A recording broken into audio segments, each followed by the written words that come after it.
In Langham Literature, we are distributing literally hundreds of thousands of books year by year. And not only that, but encouraging and equipping writers, evangelical writers, editors and publishing houses in many parts of the world where evangelical literature hardly exists, in order to raise the standards of Christian writing and literature. So, for example, the Africa Bible Commentary, which is written entirely by African scholars for African Christians addressing African issues, has now sold over 100,000 copies in English alone, and is already also available in French and Portuguese and some of the major languages of Africa like Swahili and Malagasy and Hausa and so on.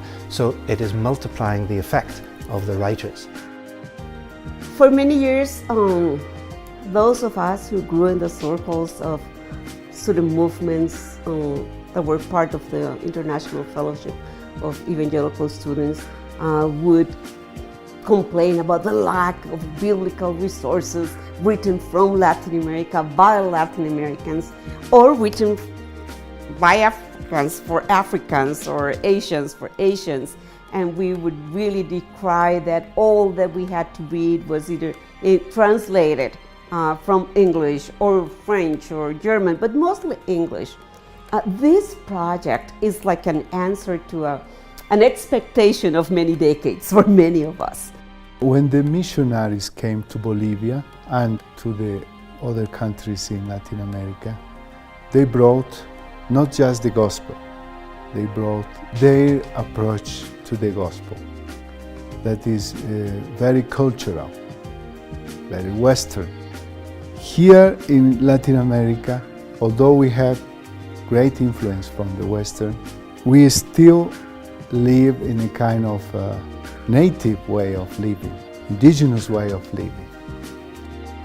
We want this commentary to be relevant to our context.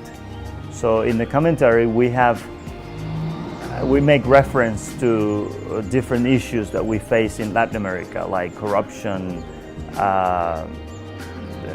nominalism, religiosity, and theological ideas that are part of our culture, and things that have to do with us, with our history, everything that has to do with our context. We try to address those issues when they appear in the biblical text and when it is legitimate to do so.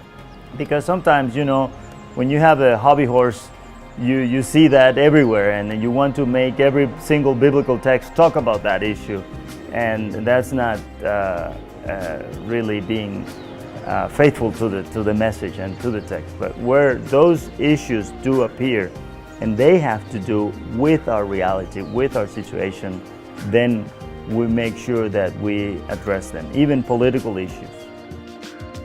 It breaks my heart when I sit with brothers and sisters in Christ from the majority world and they talk with me about what's burdening them.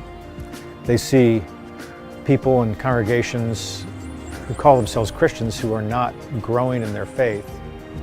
They don't even have materials in their own language to train them in the basics of what faith in Christ is all about.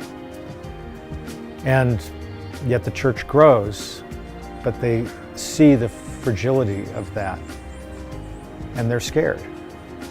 They want to be responsible, to do everything possible to see the people that they're shepherding grow, and to grow deeply.